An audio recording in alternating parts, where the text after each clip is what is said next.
Let's do a review of that first measure. We talked about playing the melody, laying it out in different positions on the neck, right? Primarily on the first string, both notes on the first string, or second string, first string. And then we talked about that Georgia, just like you're singing it. Then I talked to you about putting in a bass line. Let's just look at a bass line. I'm playing 4 beats, quarter note, root, fifth, octave, fifth. Would you play that for me? Notice how I use a little bit of a palm mute. Back here, no, a little bit of a palm mute. And gently. Look at my fingering on my... Okay, so that would propel it because we've got a quarter note pulse, right?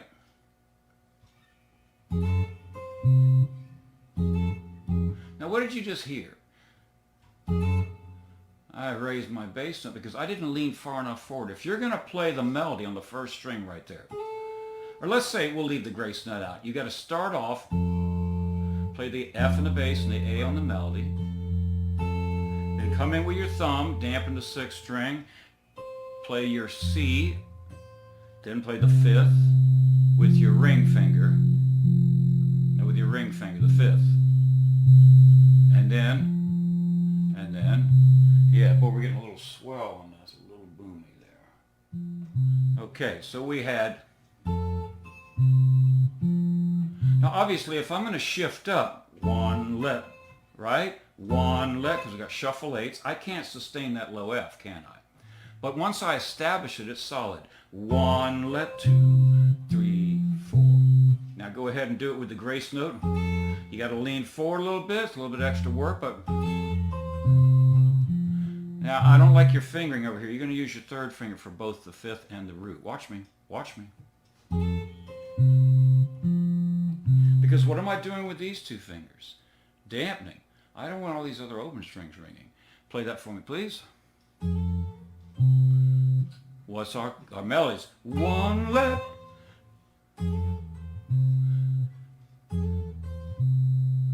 So you can see there's a little bit of a technical challenge to get that clean. That's the first thing I want you to get solid.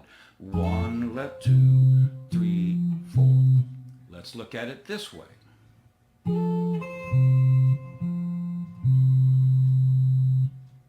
Watch my fingering.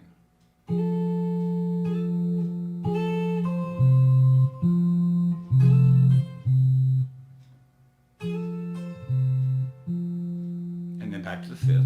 I mean, that's if we choose to play all 4 beats. You could, of course, go...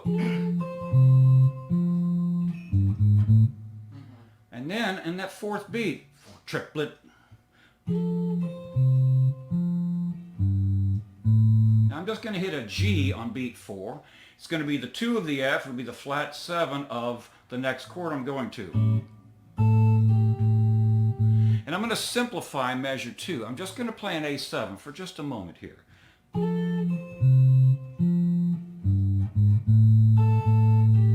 Now I delayed my melody because if I go like this, you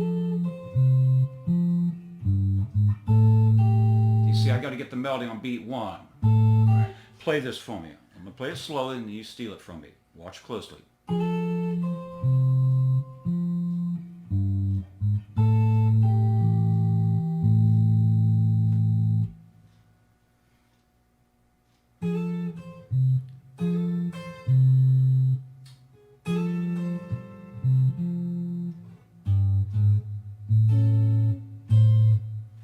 The 2 A's. And notice something else here. I have 2 options. If I come in upright with my 4th finger, the A would keep ringing, wouldn't it? But I don't want that to happen because it's a melody, it's monophonic. So I come in with my 4th finger slightly inclined, which is probably your more relaxed posture. You don't put as much effort into it. Then I just went 5th, back to the root. I can lift my bar as well, I guess. I wouldn't do that.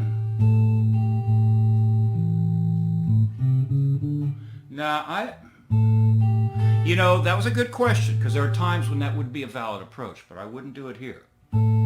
Because we're going to add some other voices in there in a minute anyway to flesh out the chord, okay? So, now if I do that,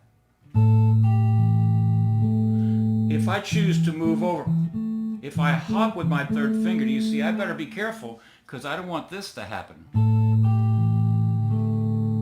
You hear that D in there? Now I got it stopped up here so it's hard for me to hear really well here, but so do you see how if I come over I might deaden the fifth string with my ring finger, or I might even do this.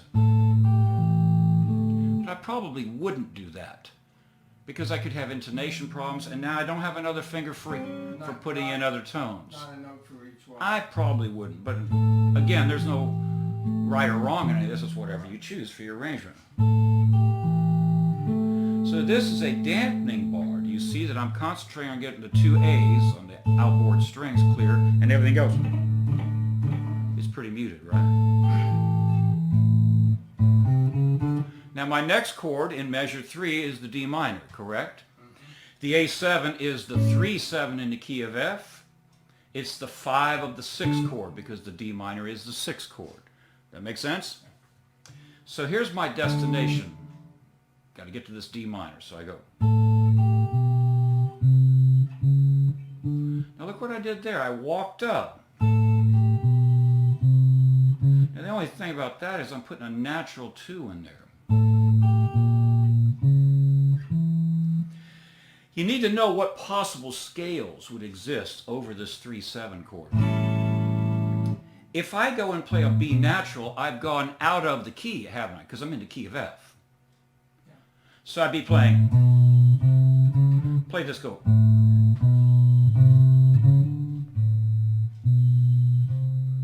Now that's a great walking bass line. There's nothing wrong with that. I'm just showing you the options.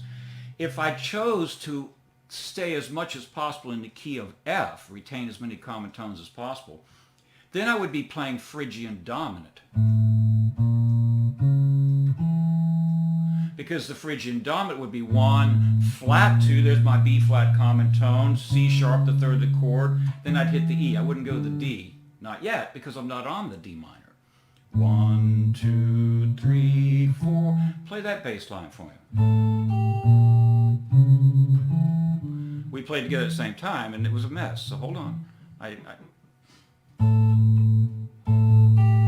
No, we're not playing together. Remember that, Eric. Listen closely and everything I'm modeling here. So I lost my melody, didn't I? We'll talk about that in a minute. Would you play it the way I'm playing it? Watch closely.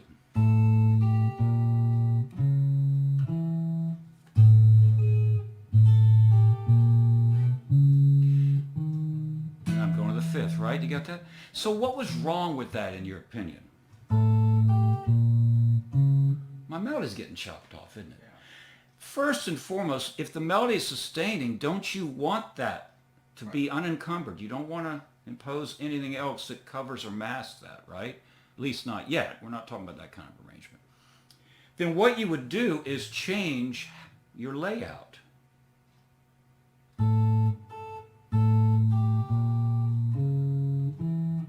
You might finger it with a bar in the 3rd fret and go.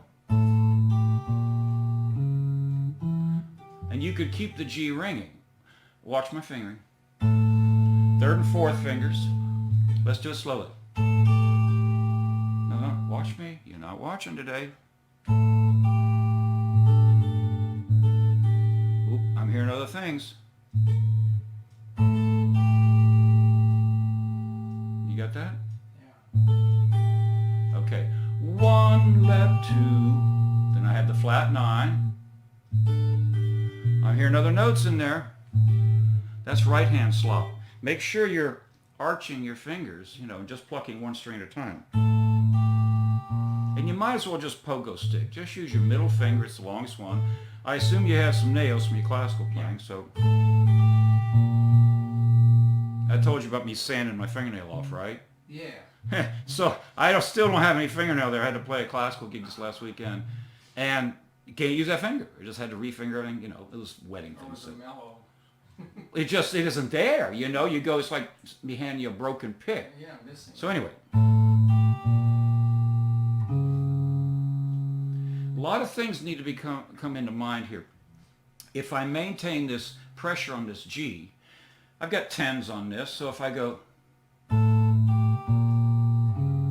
oh, I certainly don't want that 6th string G to ring down below my bass line. So do you see I have to use a little bit of a hinge bar? Or actually, you could call it a hinge bar. It's a DIP relaxation. Do you see that way I can keep that G ringing back there? Now the principle here is that when you lay the melody out, we had two options. Both notes on one string, right? Or one note per string, because our melody is going A to G, correct? And then wherever your bass line is kind of dictates which area of the fretboard. And I suggest you work out as many different bass lines as you can. So that's just one way of looking at measures 1 and 2. I'm going to show you another one here in just a minute.